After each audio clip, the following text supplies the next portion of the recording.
Boa noite, pessoal. Todos bem-vindos ao nosso webinar. Eu sou o professor Marcos Machado, eu sou líder de área do MBA de Marketing e Branding. Eu vou fazer a abertura, né, do nosso webinar hoje com o Rodrigo Puga, o professor Rodrigo Puga, que, na verdade, o nosso webinar é um pouco diferente hoje. Nos anteriores, nós vimos fazendo palestras, né, via internet, com algum nível de interação. E hoje a ideia é promover o que a gente chama de aula online, aula aberta, né? Tentar fazer uma exposição de um tema o mais próximo possível, né, do que seria uma das nossas aulas, tá? Então, mais uma vez, bem-vindo a todos, obrigado pela participação. Vamos começar, já que a ideia é fazer uma aula aberta, aula online, vamos tentar fazer o mais próximo possível da realidade. E nós costumamos ser bastante pontuais, né? Então, como o nosso horário previsto era às 18h30, às 18h30 eu entrei aqui, habilitei a câmera e vou dar início aos trabalhos. Deixa eu explicar qual que é o tema, como a coisa funciona e como vocês vão interagir. Eu vou fazer uma abertura, dar uma explicação geral sobre o tema, sobre o nosso curso e apresentar o professor Rodrigo. Aí eu passo a palavra para ele e, ao final, nós vamos ter uma sessão de perguntas e respostas. Eu vou selecionando aqui as melhores perguntas, aquelas que aparecem com maior frequência, e, ao final, eu passo para o Rodrigo. Os participantes, eles não têm a câmera e o áudio habilitados, senão a gente teria muita dificuldade de dar a palavra para todos que querem falar. E eu peço para aqueles que têm interesse em fazer perguntas, lá embaixo, né, tem um campozinho que está escrito Q&A, que é onde vocês podem ir formulando as perguntas. Durante a apresentação do Rodrigo, durante a aula, eu vou anotando, e, ao final, eu abro para perguntas, eu tento agrupar as perguntas de acordo com o interesse. Então, no chat, vocês podem fazer comentários, acrescentar alguma coisa, né? Enfim, eu já vi um caso parecido, concordo, discordo, eu também vou tentar selecionar alguns comentários que aparecem com frequência para compartilhar com o grupo ao final. Então, usem o chat, por favor, para comentários, e o campo lá aí, Q&A, né, Q&A, para que vocês façam as perguntas, e, como eu disse, eu vou selecionar. Então, vamos lá, né? Por que nós escolhemos esse tema, né, arquétipos e persona, arquétipos na construção de marca? Por algumas razões, né? Pelo fato de que as marcas são cada vez mais importantes como diferencial competitivo, e dentro do processo de construção de marcas, né, trabalhar a construção de personalidade, a geração de vínculos emocionais é cada vez mais importante. E, de alguns tempos para cá, as estruturas arquetípicas começaram a ser utilizadas como meio para a geração desses vínculos, né? Como é que eu entendo essas estruturas, como é que eu construo esses vínculos emocionais entre a minha marca e meu cliente. E esse é um dos temas que nós temos explorado no MBA de Marketing Branding, né, no núcleo ao qual eu pertenço na FIA. Nós temos 2 MBAs, aliás, 3 MBAs, MBA de Marketing, MBA de Marketing Branding e MBA de Marketing Moda. E nós estamos indo para a segunda turma agora em agosto, em 4 de agosto, do MBA de Marketing Branding, que é o MBA no qual eu estou envolvido, tá, como líder de área na montagem do conteúdo, e nós inserimos vários temas bastante atuais e pertinentes ao processo de construção de marcas. Um é esse, que são as estruturas arquetípicas na construção da brand persona, e é um tema sobre o qual muito tem se falado, e tem se falado com pouco conhecimento de causa. Então a ideia é, vamos usar isso na prática, na gestão de negócios, na construção de marca como diferencial competitivo, como é que a gente pode usar isso de maneira adequada, né? E qual foi o convite proposto para o Rodrigo e que ele aceitou, né? Tentar em 2 horas, né? Nossas aulas normalmente elas têm 3 horas e meia, tá? Apresentar os principais aspectos conceituais ligados ao uso de estruturas arquetípicas na questão de marca e alguns exemplos. O que a gente não vai conseguir fazer? O que a gente não vai conseguir fazer com um grupo tão grande, a gente está no momento com mais de 100 participantes, e tem mais de 200 inscritos, o que nós não vamos conseguir fazer são os exercícios que a gente faz em sala, né? Normalmente a aula tem uma exposição teórica, que é a primeira parte, e na segunda parte tem o uso prático do conceito. Todas as aulas têm a parte teórica e a parte prática. Basicamente é como é que você usa isso na prática de negócio. Essa segunda parte nós não vamos conseguir fazer, mas vamos tentar ter a sessão, né, de perguntas e respostas o mais rica possível, e eu vou tentar separar aqui as perguntas mais interessantes. Tá? Então, mais uma vez, obrigado pela presença.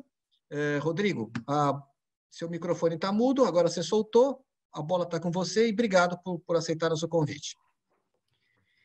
Bom, boa noite a todos aí, obrigado pela presença, temos aí 110 participantes, bacana poder contribuir um pouquinho dividir um pouco de conhecimento com vocês aí. Espero que faça sentido para vocês a conversa que a gente vai ter hoje. Só antecipando um pouquinho, Marcos, você escuta aqui você consegue ver o compartilhamento da tela? Eu consigo ver, sim. Consigo ver o compartilhamento da tela e ouço você bem também. Estou vendo aí o Brand Tá bom. Persona 22 de junho. Tá aí. Vamos lá, então vamos lá. Por que a gente, né, trabalha muito, né, trabalha esse tema? Eu trabalho, só para me apresentar primeiro, antes de qualquer coisa, sou o Rodrigo Puga, hoje eu sou sócio da Top Brands desde 2010, trabalho numa consultoria de branding, discutindo aí projetos estratégicos para diferentes perfis de clientes, né, clientes de alimentos, clientes de serviços, enfim, tem clientes de toda a ordem, porque quando a gente fala de marca, a gente fala de uma representação do negócio, mais do que qualquer outra coisa. Só para colocar aqui um pouquinho, eu trabalhei já há bastante tempo em mercado publicitário, estou na Top Brands desde 2010, já trabalhei aí com N marcas diferentes, em projetos diferentes, e sou um grande entusiasta do tema brand. Eu gosto bastante, desde que comecei a ouvir isso já faz algum tempo. Sempre gostei bastante de entender, de me aprofundar, de estudar, de buscar, né, referências novas, conhecimentos novos. Enfim, e por que esse tema? Né? Por que esse tema foi escolhido? Assim? Na verdade, essa aula ela faz parte é uma disciplina dentro desse curso, desse MBA de Marketing e Branding, e é uma disciplina, eu diria, um pouco mais aprofundada na questão, nas discussões no que tocam aí a questão mais emocional da marca. E quando a gente fala de marca, a gente fala, obviamente, de questões ligadas a produto, a entrega de serviços, etc., mas a gente fala também de um lado, às vezes, por algumas empresas, menosprezado, o lado mais humano, mais emocional que essas marcas constroem, esses sentimentos gerados por essas marcas, e, ao mesmo tempo, no fundo, esse conteúdo que eu vou apresentar para vocês, ele mostra uma forma de interpretação, uma forma de leitura sobre como construir valor para as marcas, também levando em consideração, ou levando em consideração também fortemente, eu diria, essa parte emocional, que, como eu disse, às vezes é menosprezada, vamos dizer. As empresas têm, principalmente as empresas brasileiras, elas normalmente têm a tendência a acreditar muito mais no que é tangível, no que é o produto, no que é a embalagem, no que é a minha máquina, e obviamente menosprezam, às vezes, na minha leitura, um pouco esse lado humano, esse lado emocional que tem o poder de impactar e de seduzir as pessoas, seduzir os consumidores e, obviamente, gerar resultados positivos para os negócios. Né? No fundo, a gente está falando disso. Quando a gente fala de branding, a gente fala de um trabalho estruturado para buscar resultados melhores para o negócio, seja construindo vínculos realmente poderosos dessas marcas com o seu mercado, com seus consumidores, seus clientes, e principalmente trabalhando a agregação de valor, quer dizer, gerando valor para a empresa por essa construção de valor que a gente coloca, né, como um grande guarda-chuva de branding. Né? O branding é responsável, no final das contas, por isso, por gerar valor para a empresa, para o acionista. E aí, esse tema, como eu falei, ele talvez seja o tema mais subjetivo ou mais subjetivo mesmo, de fato, do processo de construção de marcas.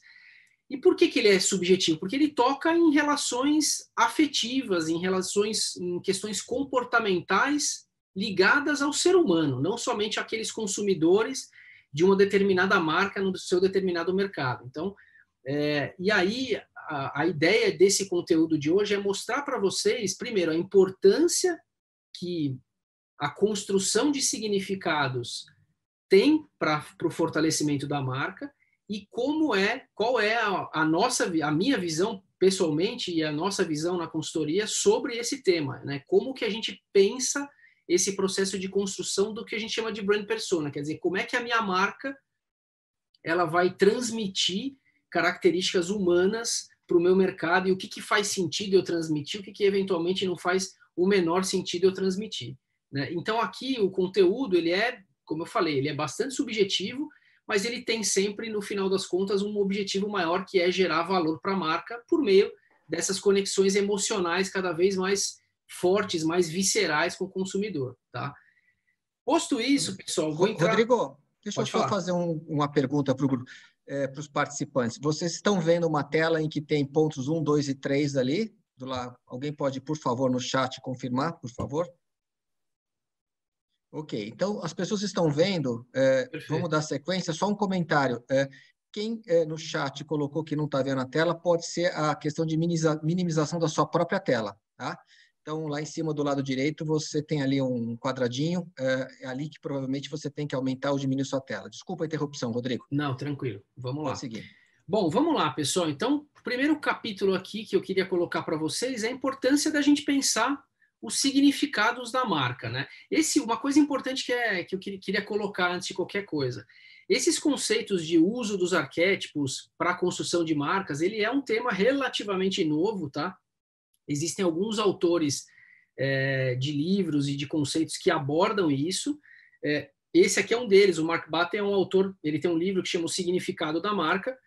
E o que ele, uma das frases, eu vou trabalhando um pouco com essas frases ao longo do nosso conteúdo aqui hoje, mas uma frase que ele coloca é o seguinte: as marcas que conseguem penetrar as experiências e motivações mais profundas e primitivas do ser humano em si, estabelecem uma afinidade emocional e forjam conexões fortemente arraigadas em seus consumidores. Quer dizer, quando uma marca entende essas profundas motivações, eventualmente primitivas, porque não são motivações só de determinado indivíduo ou daquela pessoa específica, mas às vezes são motivações que vêm de um contexto histórico, da evolução do ser humano. Quando uma marca consegue compreender isso e conseguir penetrar nessas questões, ela consegue estabelecer vínculos fortes. É isso que o Mark Batten está dizendo aqui, e de fato é isso que eu acredito, né?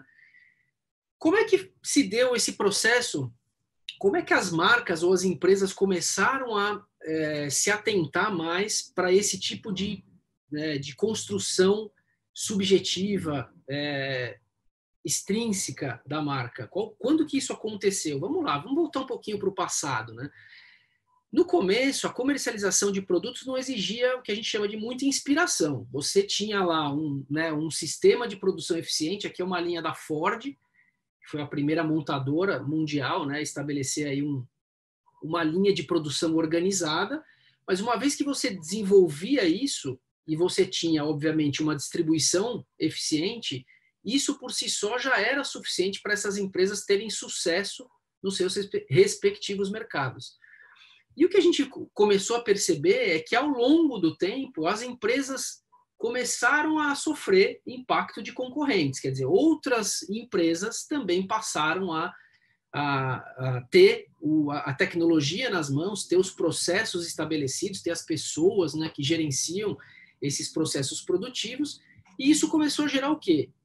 Uma série de cópias ou inspirações, né, de determinados produtos na indústria. Então, várias outras empresas foram lançando seus produtos e serviços, uma vez que elas tinham a mesma linha de produção ou linhas de produção mais eficientes. Mas a dificuldade já estava relativamente suprida em termos, né, quem tinha, as empresas que tinham capital para investir em uma linha de produção, uma distribuição, uma equipe, uma empresa estruturada, elas tinham capacidade, né, de gerar negócio. E aí começou a acontecer o quê? Começou a haver uma dificuldade de ter uma diferenciação dos produtos. Quer dizer, não adianta só eu pensar em desenvolver um bom produto se o meu concorrente também tem uma linha tão boa quanto para que, né, para desenvolver esse mesmo produto. Então, a competição começou a ficar um pouco mais dura. Então, em termos funcionais, a coisa realmente começou a complicar. E aí as empresas se depararam com um dilema, né? O dilema do Homer aqui. Por um lado, qual era o dilema? Pô, se eu estou no mercado, estou atuando, e existem lá uma série de outras empresas fazendo coisas relativamente parecidas com as minhas, qual que é a minha decisão? Eu posso reduzir os preços do meu produto para tentar ganhar mercado, ou eu posso tentar construir significados para a minha marca. Significados esses que coloquem a minha marca em uma caixinha na cabeça das pessoas que dificilmente pode ser copiada. E eu não estou falando só de produto, aí eu estou falando de marca de verdade. Quer dizer, se o produto as marcas copiam, os concorrentes copiam, a marca é bem mais difícil copiar, né? Porque a marca é o que ela vai significar na minha cabeça, na cabeça do meu mercado, na cabeça dos meus consumidores. E aí, o que aconteceu? Aqui outras frases que reforçam um pouquinho o que eu estou falando. Uma marca não é só um repositório de características funcionais, mas também de significado de valor. Quer dizer, não é só função, é a emoção também que está envolvida nas marcas. E aí, feito isso, as empresas começaram a entender o valor da construção dos significados. Ou seja, eu preciso fortalecer marca, eu preciso pensar eventualmente em questões, às vezes até mais subjetivas, de maneira a seduzir e a garantir, vamos dizer assim, a minha performance no meu mercado, né? E as marcas começaram realmente a trabalhar isso de maneira bastante intensa. Então, hoje, quando a gente lê, quando a gente estuda e quando a gente trabalha com esse mundo das marcas, do branding, o que a gente, né, qual que é a somatória de coisas que gera esse valor de marca, que gera esse bem maior, né, o ativo competitivo que a gente coloca aí para o mercado. Então, é uma somatória de diversas coisas. Produto, sim, sem dúvida. Né? É importante ter um bom produto, ter um produto alinhado às expectativas do meu consumidor. Associar isso, associar imagens a esse produto, associar símbolos, criar percepções, gerar sentimentos por essas marcas. Tudo isso somado, né, tudo isso trabalhando junto na influência da cabeça dos nossos consumidores é o que gera a percepção da marca. A marca é uma representação de tudo isso que está colocado na tela. Né? É uma somatória, de fato, de uma série de coisas. E não somente, né, um produto bem desenvolvido. Né? Não importa qual ele seja.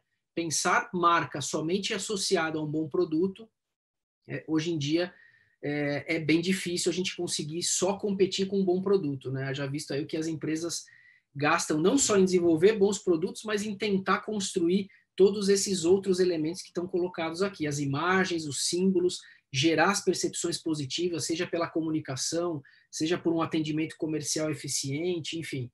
Né? Tudo isso, esse grande arcabouço aí de significados, de valores, de imagens, de símbolos, tudo isso é o que gera o valor da marca. E ainda assim, ainda hoje, existem muitas empresas, muitos clientes, às vezes, que a gente esbarra aí, que eles acreditam, né, milagrosamente que só o bom produto, não, meu produto é o melhor, não importa, eu faço o melhor do que qualquer outro. E quem tem que pensar isso não é ele só, né? Quem tem que pensar isso é o consumidor. O consumidor tem que ter a convicção e a clareza de que aquela marca é a melhor escolha para ele, né? Independente se é um bom produto ou não. Até porque a gente tem trabalhos que a gente faz, às vezes, em consultoria, que o produto muitas vezes é melhor, né? E não tem essa percepção de valor no mercado. Quer dizer, eu tenho um bom produto melhor do que o meu concorrente, mas eu não consigo gerar esse desejo pela minha marca, eu não consigo gerar esse resultado financeiro para a minha marca, eu não consigo conquistar share de mercado. Por quê? Porque eu não tenho todos esses outros elementos que estão na tela construídos na cabeça do meu consumidor, do meu cliente. Tá? E aí, fazendo uma brincadeira aqui para vocês, para a gente aquecer um pouquinho essa conversa. Então, vamos lá, a gente tem um produto aqui na tela, que é um tênis. É um tênis, né? Um simples tênis aqui, sem grandes... É um tênis moderno, uma linha bacana e tal. Talvez aqui alguns, tem bastante gente na sala, talvez alguns aqui já até saibam do que eu estou falando. Mas, quando eu coloco um produto, mas eu associo a esse produto a um símbolozinho pequenininho aqui no bico do tênis, que é o símbolo de uma marca, automaticamente, na nossa cabeça, na cabeça do consumidor que olha isso numa loja, ele enxerga automaticamente uma coisa acima, uma coisa melhor. Por que ele associa isso? Porque por trás deste símbolo, que é uma representação gráfica da marca Nike, existem uma série de imagens associadas. Né? Todas as campanhas que foram feitas, imagens de ponto de venda, imagens do produto na loja, a própria embalagem do produto, quer dizer, tudo aquilo que eu trabalho do ponto de vista de associação de imagens à minha marca, tá, nesse caso, fazendo o quê? Tá somando valor a essa marca. Então, quando eu olho para esta marca na ponta do tênis, eu estou lembrando automaticamente de tudo aquilo que ela me fez, de tudo aquilo que ela construiu na minha cabeça. Né? Então, automaticamente eu conecto aquele identificador visual, aquele tracinho característico da Nike a todo esse monte de informações que eu venho assistindo aí ao longo da minha vida. E aí, pessoal, quando eu coloco mais um símbolo, né, aqui é um outro exemplo de uma outra marca, de uma submarca dentro da Nike, que é a submarca Air Jordan. É uma linha de produtos da Nike que vem agora, então, com toda essa história do documentário aí do Netflix. Aliás, sugiro, recomendo fortemente aí para vocês assistirem, realmente impressionante. Mas o que a gente tem aqui na tela, né? A gente tem o quê? A gente tem uma somatória de duas coisas extremamente poderosas. E são duas marcas. Uma delas a Nike e uma segunda marca representada aqui por essa silhueta do Jordan, do Michael Jordan, que é esse grande atleta, esse grande herói do esporte. E aí o que acontece? Eu tenho uma somatória ainda maior de valor. Quer dizer, se eu já tinha uma somatória poderosa quando eu mostro a marca Nike, quando eu coloco uma segunda marca, Air Jordan, a percepção de valor na cabeça do consumidor ela aumenta ainda mais. E por quê? Porque, de novo, eu estou trazendo para esse contexto a somatória de imagens, de sentimentos, de associações positivas que este atleta, que se tornou uma marca, pode proporcionar e vem proporcionando ao longo dos anos. Quer dizer, a geração da década de 90, que assistiu o basquete na década de 90, quando enxerga esse íconezinho visual aqui, que representa a silhueta do atleta, ele lembra de boa parte dessa história que está colocada aqui em algumas imagens. Quer dizer, isso gera sentimentos no consumidor e, por isso, esses sentimentos têm o poder de gerar valor percebido para um mero tênis de basquete. Um mero tênis de basquete, porque se a gente não tivesse essas marcas associadas a esse produto, ele seria um mero tênis de basquete. Mas ele não é um mero tênis de basquete, ele é um Nike Air Jordan, né? E aí isso permite com que, inclusive, a marca seja premium price acima de qualquer outra linha de produto dentro da Nike. Quer dizer, você está falando de tênis aí de acima de 500, 600, 700 reais no Brasil. Já vi tênis vendidos, tênis históricos Nike Air Jordan sendo vendidos aí na internet por mais de 300, 400, 500 dólares, né, nos sites aí de e-commerces internacionais. Ou seja, a gente está falando de uma capacidade de agregação de valor e de performance de venda extremamente poderosa. Por quê? Porque não estamos falando só daquele íconezinho, não estamos falando só daquela marquinha, né, que está ali na ponta. A gente está falando de toda uma somatória de valor que está por trás. E aí, pessoal, quando este cidadão coloca um tênis Nike Air Jordan que ele comprou e pagou 500 reais, no fundo a gente está falando do quê? Além disso ser valor para ele reconhecer esse valor dele, a gente está falando de uma questão aqui aspiracional, uma questão que gera valor, gera um sentimento positivo para quem usa esse produto. Quando este cidadão coloca esse tênis no pé, ele se sente um pouco como o Michael Jordan, né, em uma das antológicas cestas que ele faz voando pelas quadras de basquete na década de 90, até o final da década de 90. Então, quando esse consumidor ele entende a força simbólica que essa marca tem, e isso tem conexão, tem aderência ao que faz sentido para ele paga esse valor. Ele compra mais. Isso seduz ele. E por que a gente está falando isso? Porque isso tem a ver com o significado que essas duas marcas, Nike e o Michael Jordan, construíram na cabeça dele. E aí, pessoal, uma série várias marcas hoje em dia conseguem fazer isso, quer dizer, várias marcas são amadas pelos seus consumidores, várias marcas são desejadas pelos seus consumidores. Às vezes o consumidor não consegue, por uma questão de desembolso, a ter acesso a uma determinada marca porque é muito premium price para ele, mas aí ele faz, ele tenta, ele guarda dinheiro. Por quê? Porque aquilo no fundo tem uma sensação, traz uma sensação boa para ele, quer dizer, ele está comprando aquilo para ele tem conexão com tudo aquilo que aquela marca, aquela determinada marca significa para ele. E isso é muito poderoso, quer dizer, o quanto que uma marca assim poderosa consegue ser copiada, né? Então, assim, a gente que fica, como eu comentei no comecinho da nossa apresentação, aquelas empresas que ainda não se depararam para a importância de construir significados para suas marcas, elas ainda vão ficar brigando muitos e muitos anos para ter o melhor produto e não necessariamente terão o melhor produto, porque a tecnologia já está acessível para todo mundo. O ponto é, aqui a provocação que eu faço é busquem a construção de valor, busquem ser uma marca amada nos seus respectivos negócios, independente se é produto, se é serviço, quer dizer, busquem agregar significados para as marcas de vocês, para que vocês tenham cada vez mais sucesso e tenham uma proteção maior aí nesse cenário competitivo que a gente vive, tá? E como eu falei, a racionalidade é uma questão importante, é uma frente importante, né? O consumidor, muitas vezes a gente vai para pesquisas de mercado e pergunta por que o consumidor comprou aquele determinado produto, aquela determinada marca, e muitas vezes ele racionaliza a decisão, né? Você pergunta para um consumidor de Mercedes-Benz por que ele comprou um Mercedes-Benz, ele vai tentar racionalizar a resposta, ele vai dizer que é um bom carro, que não quebra, que é um carro alemão e assim por diante. Dificilmente ele vai mencionar alguma coisa mais emocional.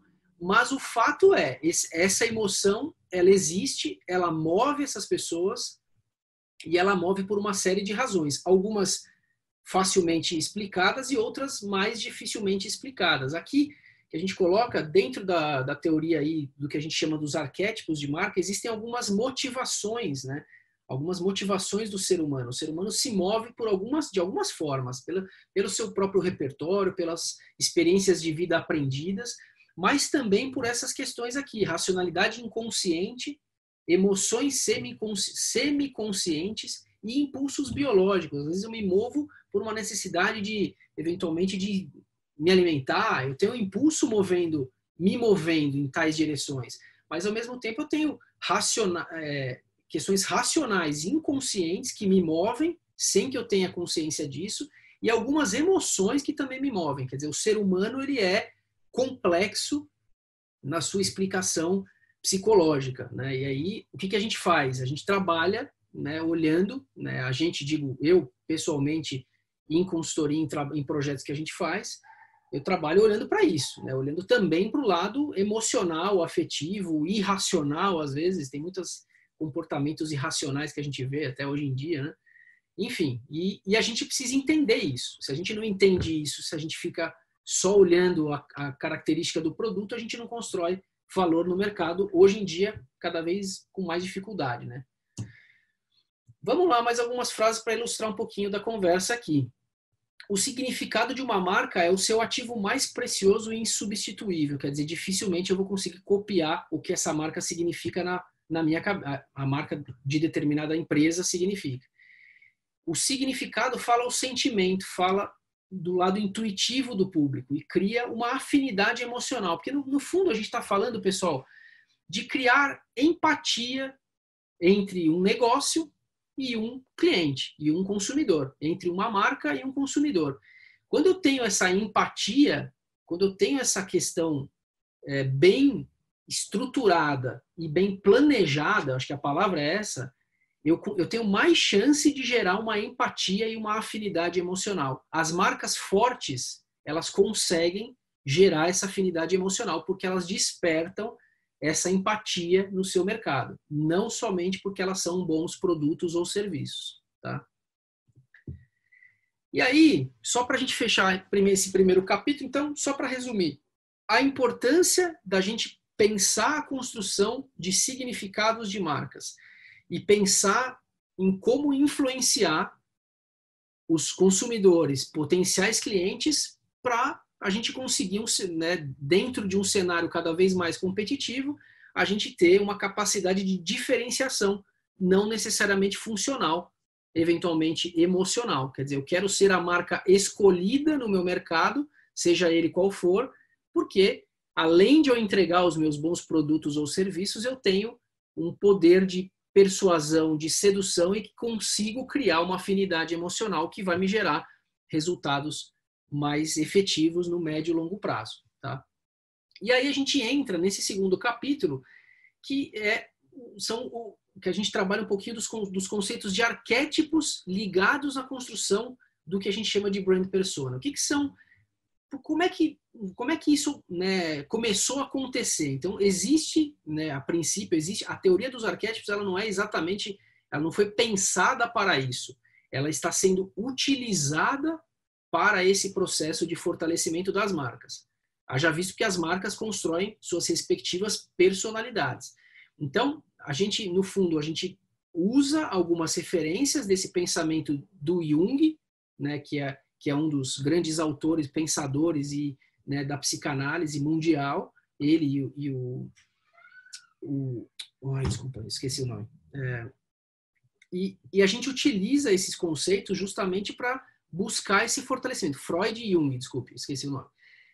E a gente utiliza esses conceitos, né, que foram desenvolvidos, esse pensamento emocional do ser humano foi desenvolvido lá por Jung. Então, no fundo, o que a gente faz é utilizar parte desses conceitos de Jung para gerar realmente uma conexão entre as marcas e o ser humano, né, e os consumidores, que são seres humanos. Então, no fundo, a gente fala, se queremos identificar e alavancar mais eficazmente os elementos essenciais de nossas marcas, a gente precisa entender, se tornar fluente na linguagem visual e verbal dos arquétipos. Quer dizer, se eu quero me conectar mais fortemente ao meu mercado, eu preciso entender e saber interpretar essa linguagem dos arquétipos, tá? E como é que bastante resumidamente aqui, esse é um conteúdo extremamente denso, bem subjetivo, mas assim, bem resumidamente, uma palestra aqui rápida que eu tenho que fazer, mas enfim, para a gente contar um pouquinho qual que é o pensamento, qual que é essa conexão entre arquétipos e marcas, como é que isso se dá? O Jung, que é esse autor importante, ele divergia em alguns momentos em relação ao pensamento do Freud. O Freud dizia que boa parte do nosso emocional era construído com base nas nossas próprias experiências vividas principalmente, né, na nossa vida. O Jung, ele divergia um pouco disso e dizia que existe dentro do nosso pensamento, do nosso comportamento como ser humano, uma herança psíquica. É uma herança que ela transpõe culturas, tempo e espaço.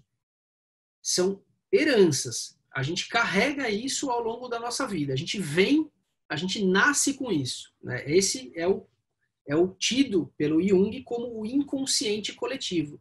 Então, no fundo, ele está dizendo que dentro do ser humano, da humanidade, existe uma estrutura onde estão alocados os arquétipos que ele determinou, que é uma estrutura herdada, ou seja, que são padrões herdados, padrões comportamentais herdados ao longo da história, por gerações e gerações que vieram antes de nós. E é comum em toda a humanidade. Então, ele dizia que o ser humano ele age em determinados impulsos e padrões, né? E uma coisa que é importante mencionar, pessoal, dentro dessa teoria, e aí fazendo um uso mais prático para esse mundo das marcas, algumas marcas, empresas, enfim, costumam confundir um pouquinho esses conceitos, né, e trabalhar arquétipos quase que como expressões de pessoas. Arquétipos não são pessoas. Arquétipos não são estereótipos de pessoas. Eles não são segmentos de clientes. Eles não são isso. Arquétipos são imagens, figuras, símbolos, padrões primordiais e universais que se repetiram, que se originaram dessa repetição constante de diferentes padrões comportamentais do ser humano. Então, são grupos, né? São imagens, são padrões que se originaram lá no passado e que foram se repetindo e que são comuns na nossa cabeça. A gente reconhece, qualquer ser humano reconhece esses arquétipos de uma maneira quase que intuitiva, eu diria, quase que automática. Por que a gente reconhece isso? Porque isso está inserido no nosso chip lá, no nosso processador interno, que a gente nasce desde que a gente, né, virou gente, a gente nasce com esse chipzinho e lá dentro a gente entende determinados padrões que são os tidos arquétipos, tá? E as marcas tem que entender esse comportamento humano, obviamente, porque se eu não entendo o comportamento humano, eu só fico tentando fazer o meu negócio girar e não consigo. Eu preciso entender o ser humano, preciso tentar chegar, né, com a minha solução, se for produto, se for serviço, entendendo como é que funciona a cabeça do meu consumidor. E, obviamente, quando a gente fala de entender o comportamento humano, a gente fala de entender o inconsciente coletivo. Eu preciso entender o inconsciente também. Não só a resposta consciente que eu pergunto num grupo de discussão. Eu preciso tentar interpretar características mais subjetivas que muitas vezes não são postas no momento de uma investigação de uma empresa. Né? Eu estou fazendo uma pesquisa de mercado, eu vou lá e pergunto, é isso ou é aquilo, ele responde e acabou. Não é exatamente assim, né?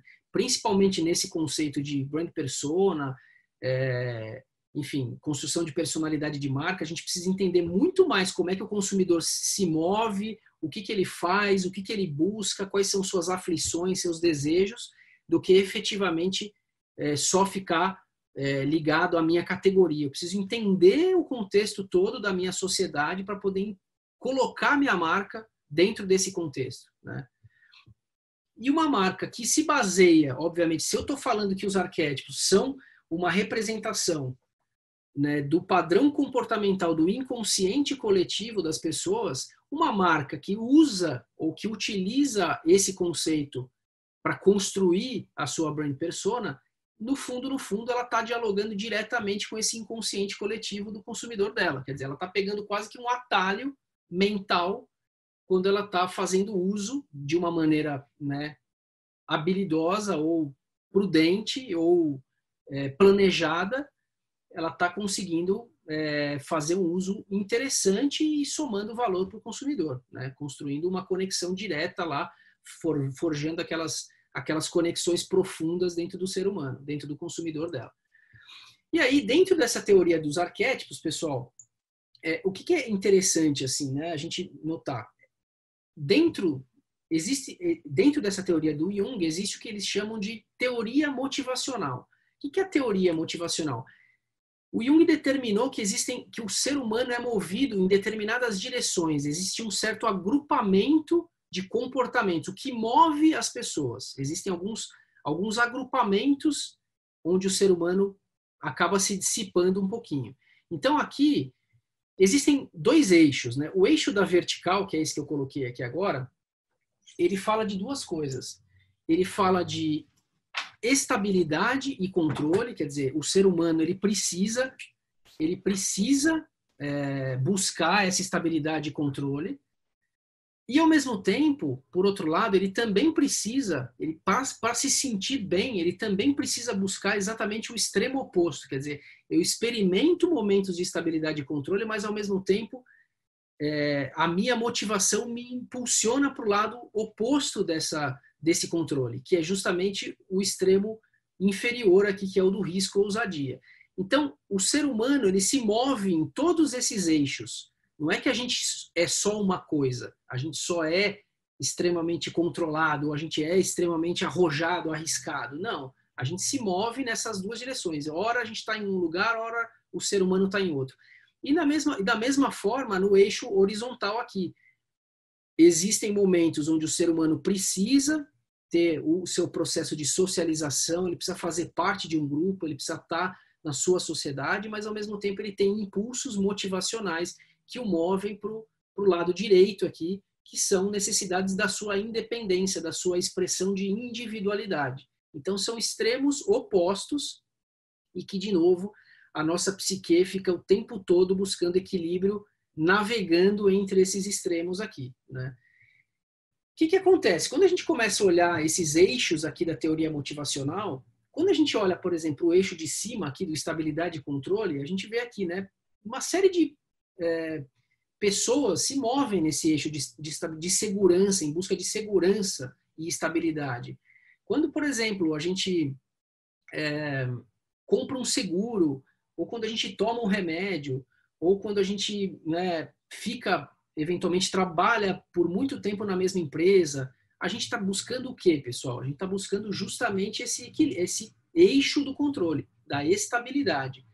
Ao mesmo tempo, esse mesmo ser humano que eventualmente faz isso, que é super cauteloso, conservador, né, que busca essa estabilidade, ao mesmo tempo, esse mesmo ser humano ele pode se mover também a experimentar coisas novas, a experimentar o risco, a pedir demissão, a fazer um ano sabático, né? Quer dizer, quem daqui não deve ter pensado ou deve ter realmente feito isso, tomado uma decisão arrojada, mais ousada, porque precisa disso, porque o ser humano precisa disso, né? Precisa para se realizar.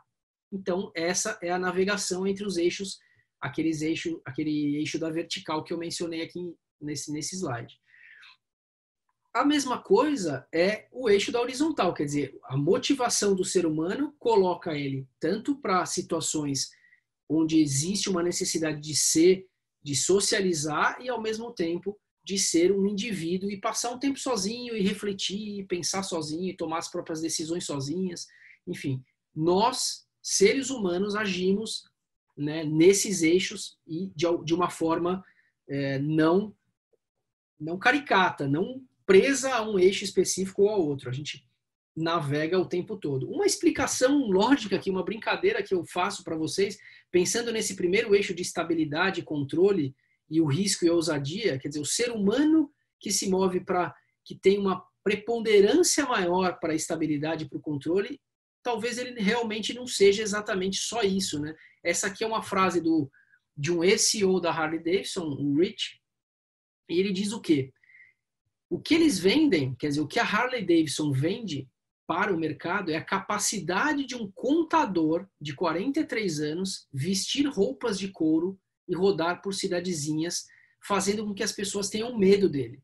Então, o que eu estou falando? O que ele está dizendo? Ele está quase que, né, ele está quase que concordando que um contador de 43 anos que provavelmente age do ponto de vista profissional num eixo bastante ligado à estabilidade e controle, esse mesmo contador compra uma Harley Davidson barulhenta e vai azucrinar as pessoas numa cidadezinha, todo vestido de Hells Angels ali na estrada. Então, essa mesma pessoa, ela se move impulsionada por esses diferentes campos aqui da teoria motivacional. Essa frase dele explica exatamente isso, essa movimentação do ser humano.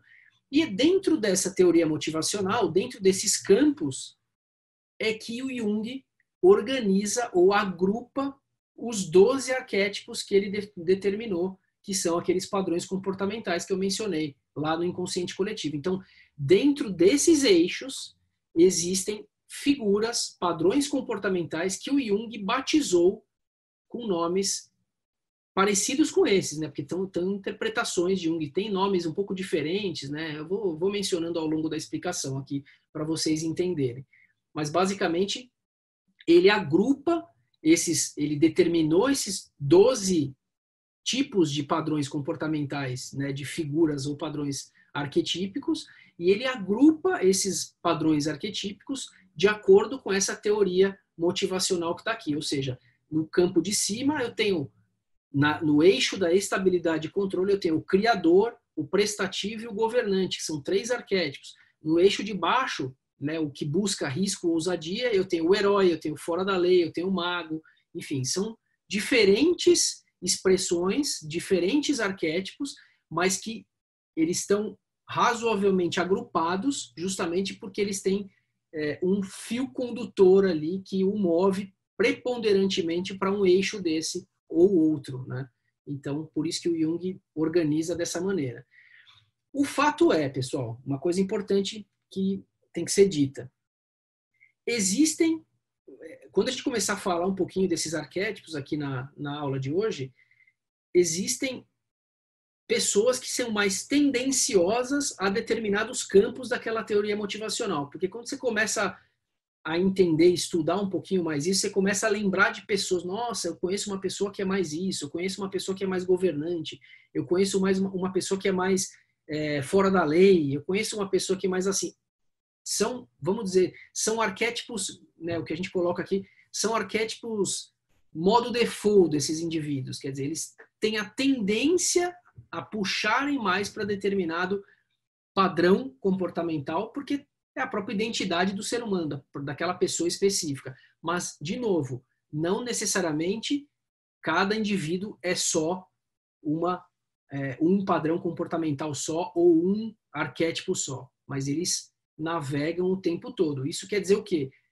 Nós, seres humanos, a gente é multifacetado, a gente entende e se sensibiliza por diferentes motivações e diferentes arquétipos, em momentos de vida diferentes. Então, eu sou um contador, eu sou conservador, opto por uma carreira de maior controle, onde eu posso exercer o controle das minhas atividades, mas ao mesmo tempo eu tenho meu ímpeto, né, de me mover por uma situação de individualidade ou de ousadia, por exemplo, quando eu compro uma Harley Davidson. Então, de novo, por mais que exista o modo default, nesse caso o contador pelo eixo ali do controle, ele também se move pelos outros eixos, pelas outras extremidades ali que vocês viram. Tá? Então, ninguém é uma coisa só. Esse é o ponto que eu queria deixar claro aqui.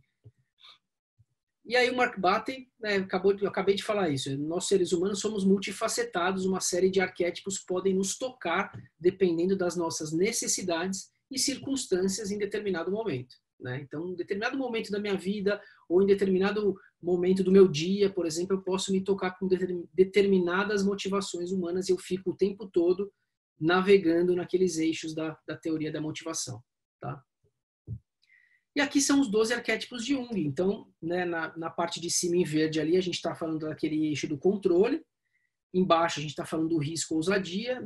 Na lateral, aqui em azul, a gente está falando de todos os arquétipos ligados aí à parte... Desculpa, está invertido aqui a ordem. O azulzinho está no eixo do...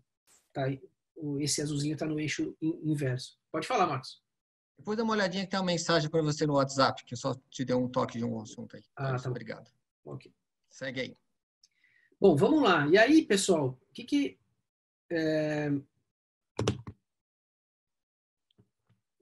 a gente... Agora vamos falar um pouquinho aqui sobre os arquétipos específicos, né?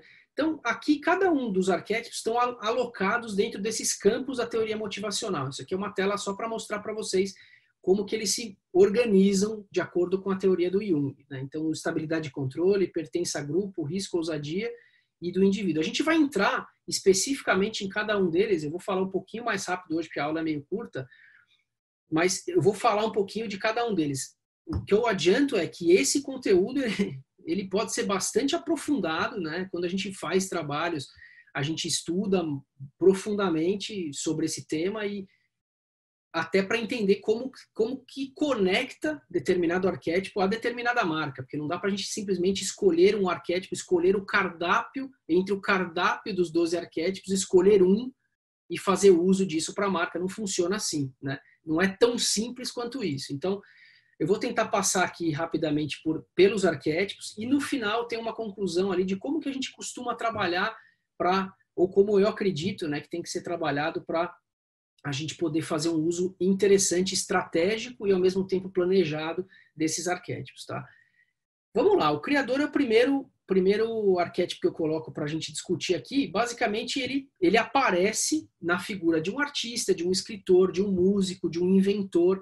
Ele é o grande realizador de feitos criativos e inovadores.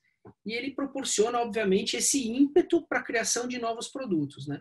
Ao longo da explicação, eu vou colocar aqui para vocês alguns exemplos de algumas marcas que, particularmente eu que estudo esse conteúdo, considero que, de alguma forma, não posso dizer se estrategicamente fazem uso disso nas suas estratégias de branding, mas que, de alguma forma, trabalham dentro de alguns campos ali da motivação ou até de respectivos arquétipos de uma maneira, às vezes, até intuitiva. Tem marcas que pode ser que façam isso de maneira intuitiva, porque, de novo, isso faz parte do inconsciente coletivo, né? O ser humano se move por isso. Então, eu vou tentar dar alguns exemplos para representar uma característica que chama mais atenção em determinados arquétipos associados a algumas marcas. O que é importante colocar aqui é que o objetivo não é fazer uma análise aprofundada se a determinada marca em questão usa ou não usa essa teoria. Pode ser que ela nem use. Pode ser que ela tenha sua própria personalidade de marca derivada de uma definição dela que não parte dessa teoria dos arquétipos. Mas, sob a minha ótica, que estou dando esse conteúdo, eu tenho que trazer à tona para tentar representar para vocês, né, que marcas que me chamam a atenção e que de alguma forma trabalham em alguns desses conceitos dos arquétipos. Então o criador, basicamente, ele faz isso, ele tem tudo a ver com essa questão dos grandes feitos criativos, criação de novos produtos. Naturalmente, é inevitável pensar numa Apple como uma marca que, de alguma forma, significa alguma coisa parecida com o arquétipo do criador. Quer dizer, é uma empresa que investe pesadamente em criar grandes feitos, né, grandes inovações de produtos ou serviços ou tecnologias aonde ela atua, né? Então, é inevitável a gente pensar isso. Segundo arquétipo, esses três aqui, lembrando, eles estão naquele campo do controle. Eles estão naquele campo do, né, não estamos falando daquele risco ou ousadia, a gente está falando de arquétipos que se movem no ambiente de controle. O criador é um, o cuidador é um segundo arquétipo, o cuidador barra prestativo é uma outra leitura, uma outra interpretação aí de alguns autores, quando eles vão falar sobre esse arquétipo específico. O cuidador, basicamente, ele é movido pelos outros. É um padrão, é um arquétipo, é um padrão, né, que, no fundo, se move para ajudar. Tem uma ligação direta com as figuras do pai, da mãe e até de Deus. Então, no fundo, esse arquétipo, esse ímpeto, né, desse arquétipo, ele tem essa questão da proteção. Eu me dou para os outros, né?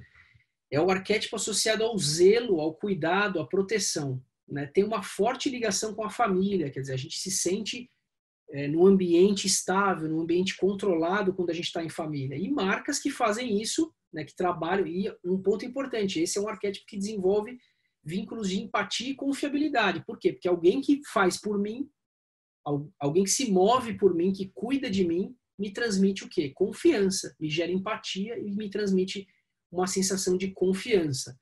E, para mim, uma grande marca que faz um trabalho muito ligado a isso é a Nestlé, né? Basicamente, até pelos seus identificadores visuais aí, se vocês notarem aí o próprio logotipo da Nestlé, ele é uma mãe levando alimento para os filhos dentro do ninho, né? Então nada é mais cuidador para mim, na minha leitura, do que a Nestlé, né? Uma empresa de alimentos, a própria categoria tem a ver também com esse ímpeto, né? Com esse arquétipo específico. O terceiro arquétipo que coloco aqui para vocês é o arquétipo do governante. O governante é movido basicamente por exercer a liderança, o controle, valoriza a ordem, a harmonia e a eficiência.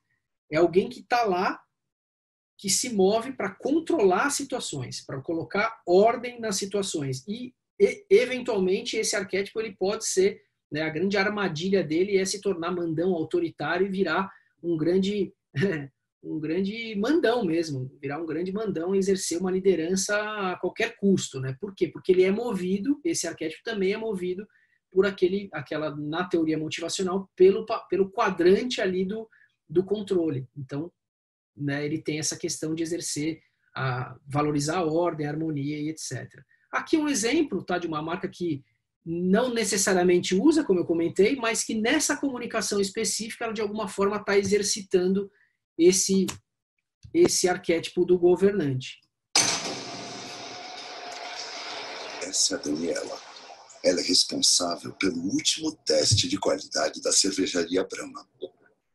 E a Brahma está perfeita.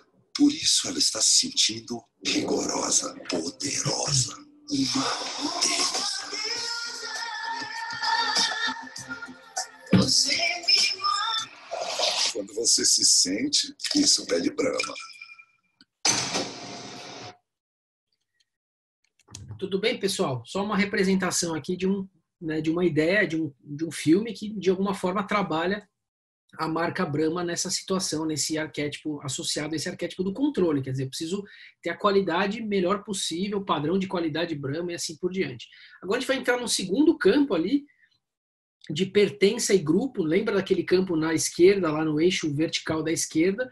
Justamente aquele campo onde a gente está falando de socialização, de grupo, de pertencimento de grupo. O primeiro deles é o piadista, ou o joker, ou o bobo da corte. São diferentes nomenclaturas para esse mesmo arquétipo do Jung. É o palhaço, é o malandro, ele vive para divertir e interagir com as pessoas. a espontaneidade dele, a brincadeira, tudo isso está presente nesse arquétipo do piadista. Aqui um exemplo de uma marca que para mim faz bastante esse papel aqui.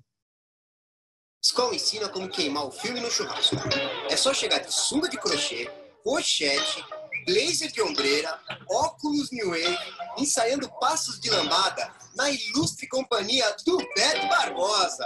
Adocica, meu amor, adocica. Mas pra fazer bonito também é fácil. Skol litrão, muito mais Skol pra dividir com os amigos.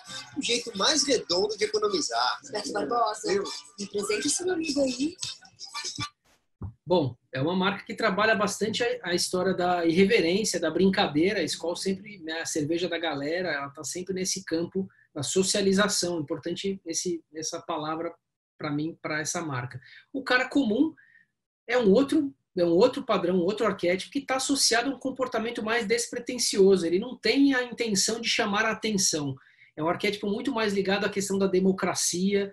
Ele é mais democrático, ele não quer chamar a atenção de ninguém, ele quer ir lá e pertencer àquele grupo que ele está envolvido, né? E às vezes a gente se move dessa maneira, às vezes a gente é um pouco cara comum, né? Quando a gente entra em alguma festa, quando a gente vai para algum lugar, ou quando a gente vai para um trabalho novo, às vezes a gente tem aquele mais brincalhão, tem aquele que é mais quieto, né? Então são esses padrões comportamentais que eu mencionei.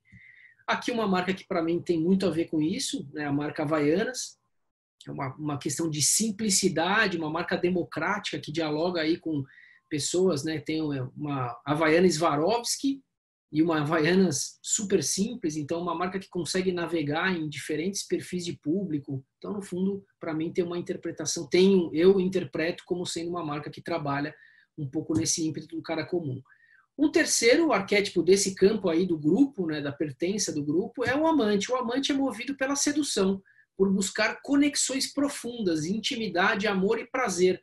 Seja ele uma associação mais romântica ou seja uma questão ligada a uma amizade intensa, profunda realmente. O amante se move por isso.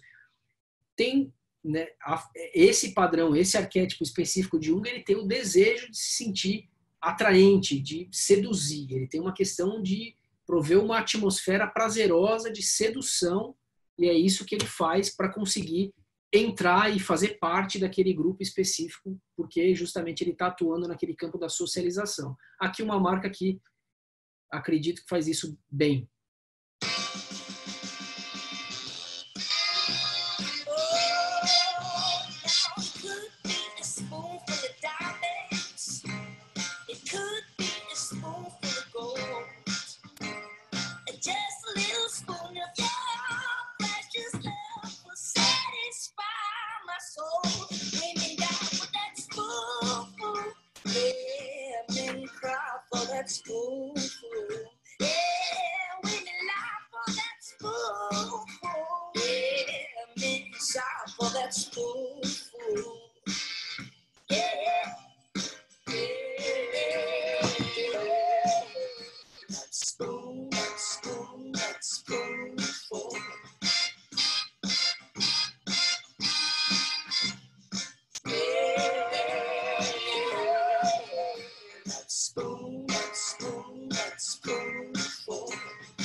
Vamos lá, seguindo aqui, pessoal. Risco e ousadia, aquele outro campo no extremo inferior lá, diferente do estabilidade e controle, né? O extremo oposto aqui do estabilidade e controle. O primeiro deles é o arquétipo do herói. E aqui vou chover no molhado, porque basicamente todo mundo conhece esse arquétipo, porque ele é representado na figura de um lutador, de um herói, de um atleta vencedor.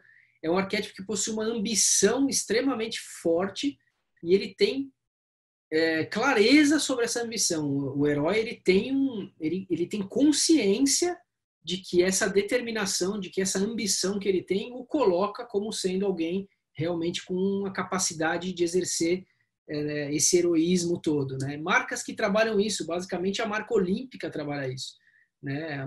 Um significado do herói, é aquele que vai além, é aquele que vai de maneira bastante determinada conseguir atingir o objetivo final, né, que é a vitória. A vitória é o que basta para o herói, né?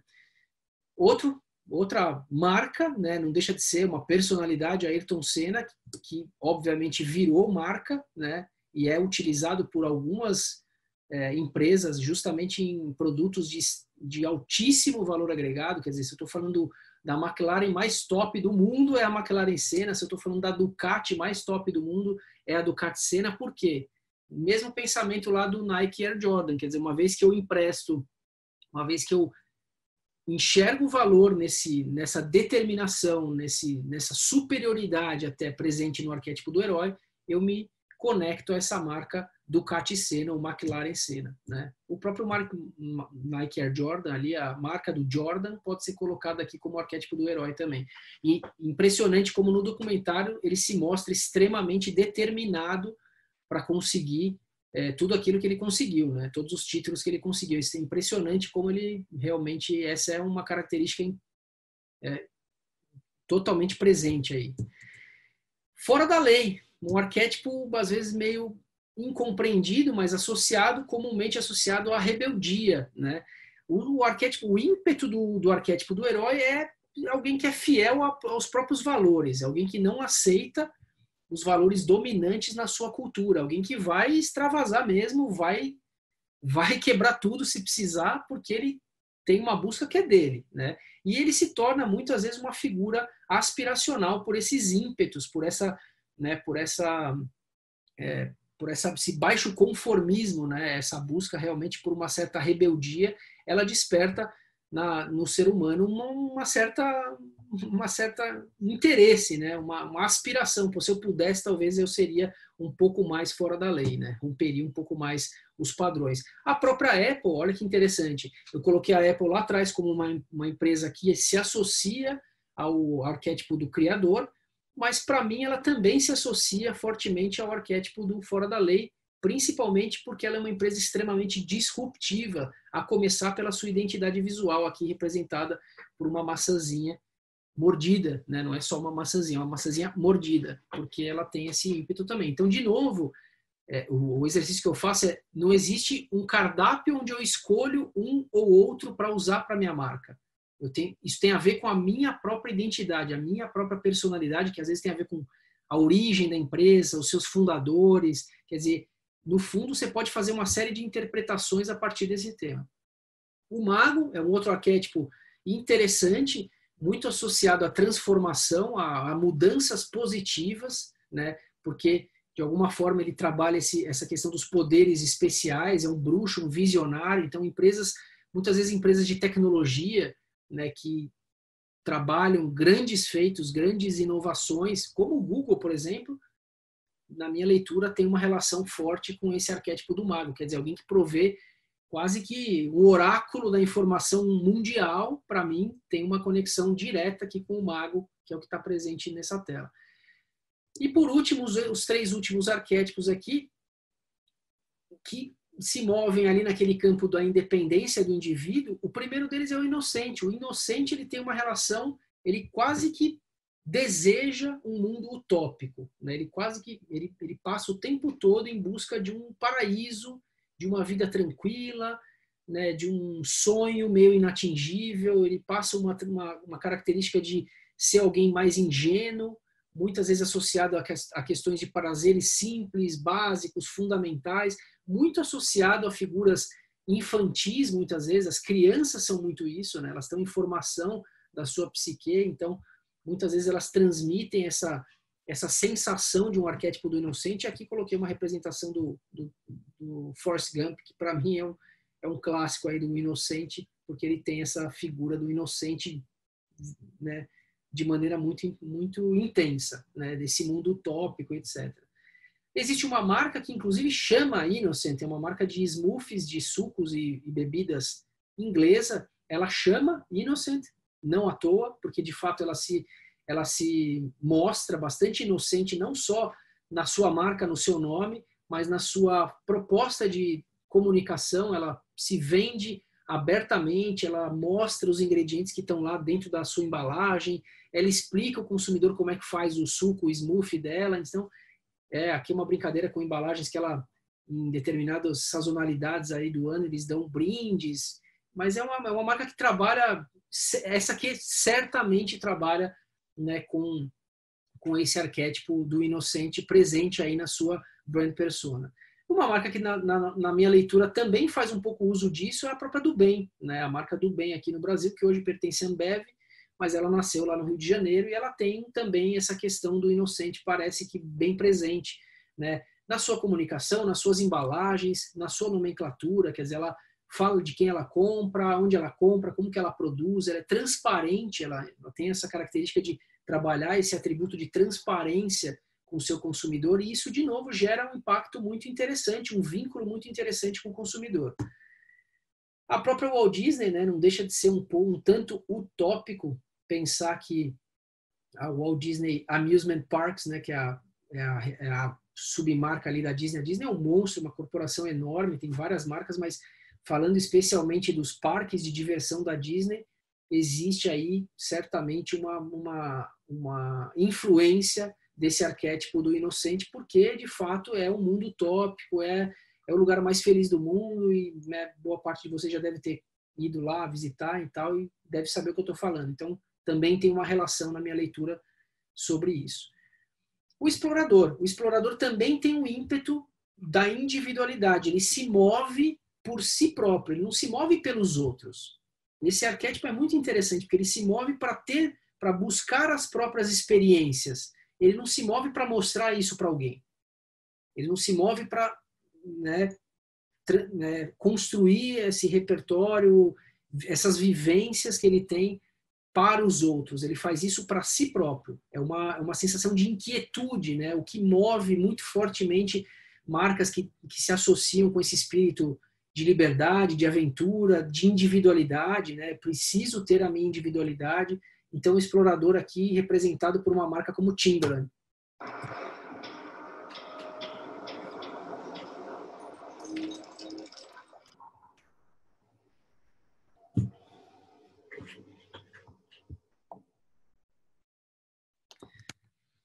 Para mim, uma marca que se move bastante nesse eixo de, né, de ter as suas próprias vivências individuais. E o último arquétipo também que está nesse mesmo campo, né, da individualidade e independência é o arquétipo do sábio. E o arquétipo do sábio também tem esse comportamento, né, primeiro, de alguém que busca o conhecimento o tempo todo.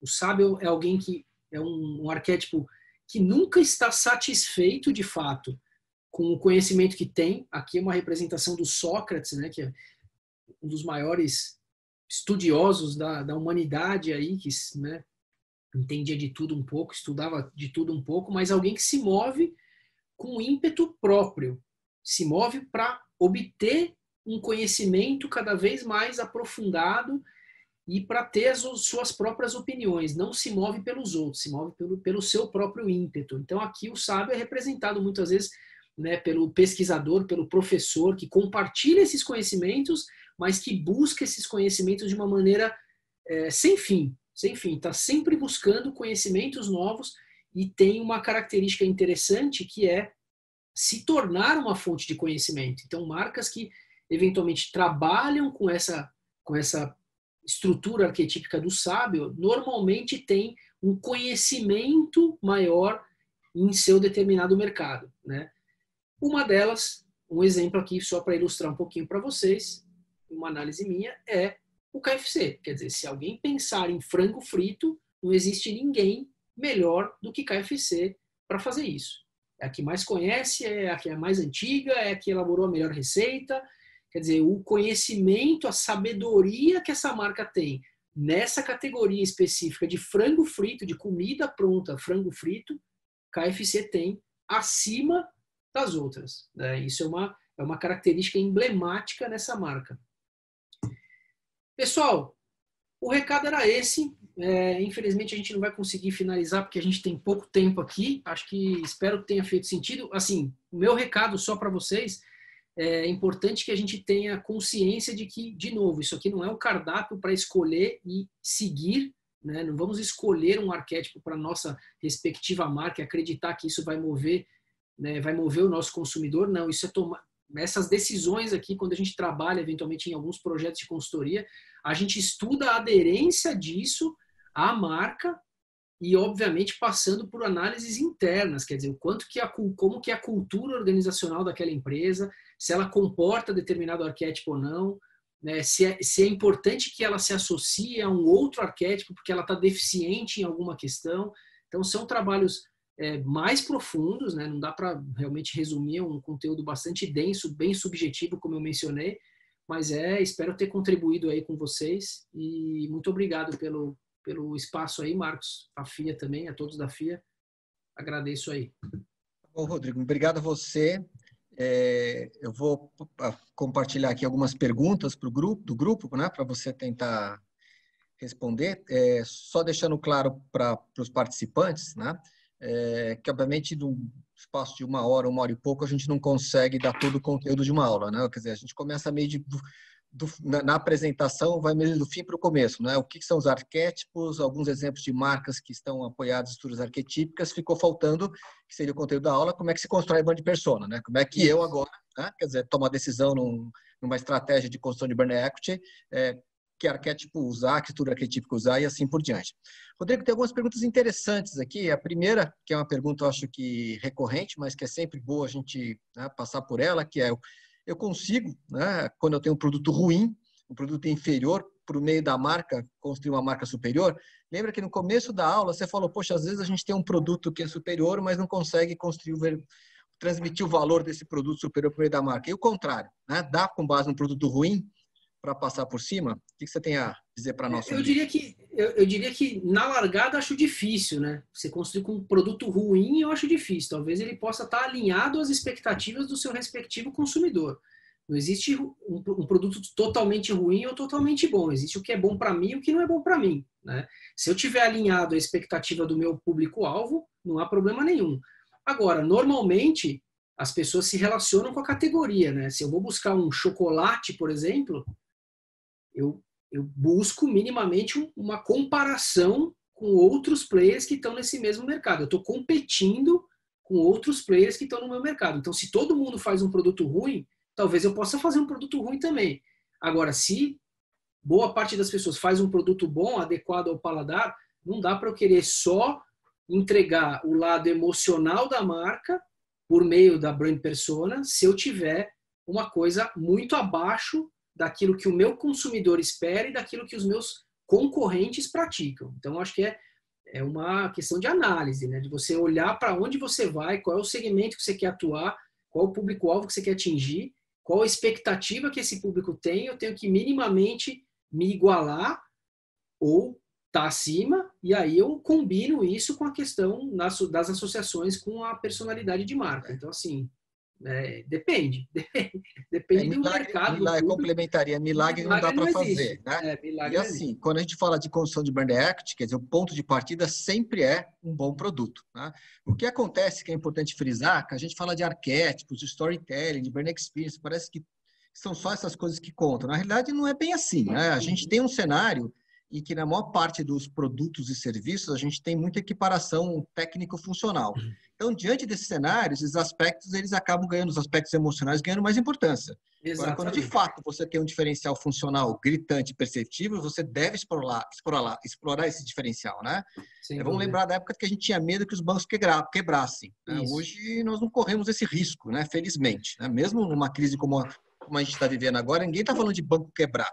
Então, né, as estruturas emocionais, os aspectos de personalidade de marca acabam ganhando mais relevância dentro desse novo contexto. Tá? Tem uma outra pergunta bem interessante, Rodrigo, que toda hora também o pessoal faz em palestra, aula, que é a questão do B2B. Tá? E aí, né, quer dizer, funciona no B2B? Quer dizer, como é que eu uso isso no B2B? Tá? A gente acaba usando exemplos de marcas de consumo, marcas de moda, porque elas são mais familiares a todo mundo. Né? E como é que a gente pode usar esse tipo de conhecimento numa marca B2B? Bom, vamos lá. Acho que basicamente porque a marca B2B também dialoga com pessoas, né? Então, se a gente está falando de um cliente do outro lado da mesa que toma uma decisão, ele também toma uma decisão baseada numa relação, eventualmente comercial, que ele tem com uma pessoa de vendas que está lá representando a empresa. Então, assim, obviamente que sim, que dá para construir brand persona para empresas do B2B. Isso parte também muito das relações, parte da história da empresa, parte da própria cultura organizacional, como é que ela se como é que é de fato, quais são os valores praticados, como é que essa empresa faz negócio, como é que ela dialoga com os seus clientes.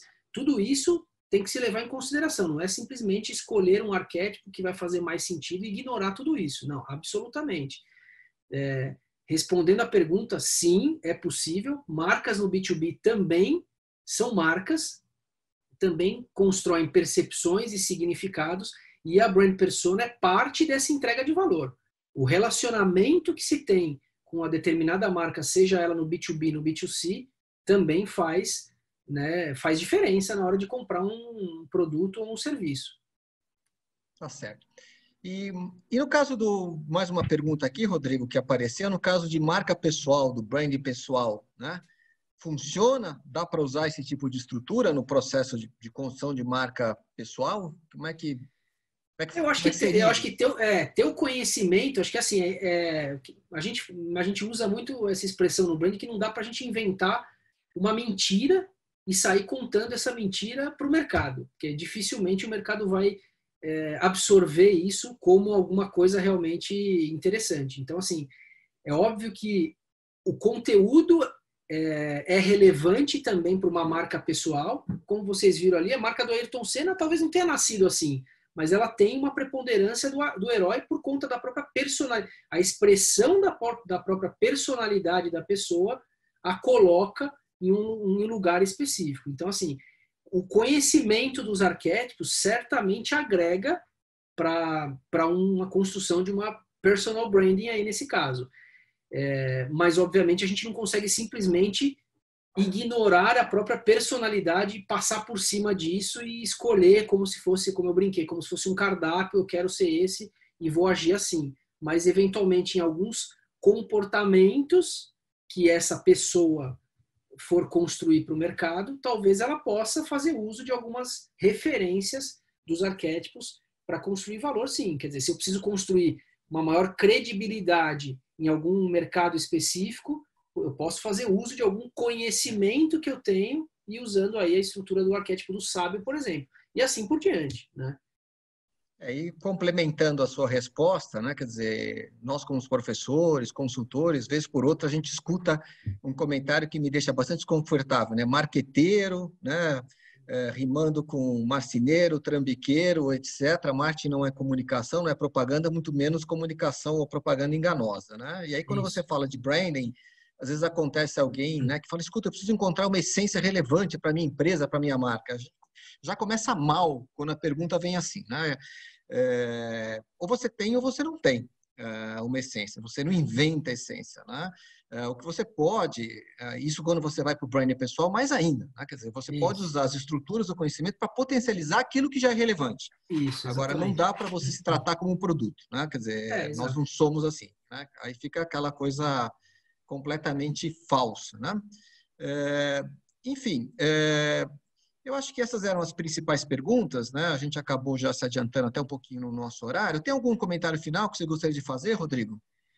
Não, eu acho que não. Acho que é um tema, como eu falei, é um tema mais aprofundado dentro do mundo do branding, né? Que a gente trabalha e tem várias disciplinas aí no MBA da FIA. Essa é uma das disciplinas, é uma disciplina um pouco mais...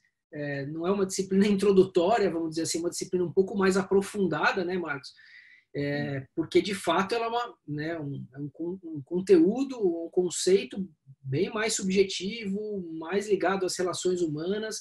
Quer dizer, não é uma coisa tão simples, dificilmente eu conseguiria, né, resumir aqui em uma aula curta como essa, mas é extremamente importante. Quer dizer, como eu falei, se do ponto de vista funcional está difícil desempatar o jogo a nosso favor, as marcas, as empresas precisam entender o valor do intangível, do extrínseco, porque isso tem poder de persuasão, tem poder de conexão, tem poder de gerar empatia com o consumidor, e isso faz todo sentido, né?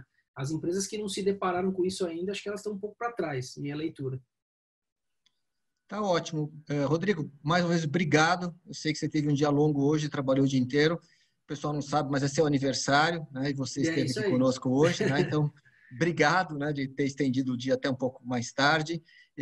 Queria agradecer mais uma vez a todos os participantes que estiveram conosco no nosso webinar de hoje. Tá? E deixando o convite, nós vamos ter um próximo webinar dia 9 de julho. No dia 9 de julho nós vamos falar um pouquinho sobre a pandemia, os efeitos na marca Brasil. É um tema bastante interessante, gera alguma polêmica, né? Quer dizer, como é que os países estão lidando com essa questão, como isso pode afetar a marca do país e eventuais processos de internacionalização de marcas, tá? Brasileiras, no caso. Tá? Pessoal, obrigado mais uma vez. Tá? Obrigado, Aguinaldo, que está aí no back-office, acompanhando aí na parte técnica. E participem dos webinars da FIA, que nós temos temas muito legais. Ok, pessoal? Obrigado, então, a todos e uma boa noite. Um abraço a todos aí. Tudo de bom.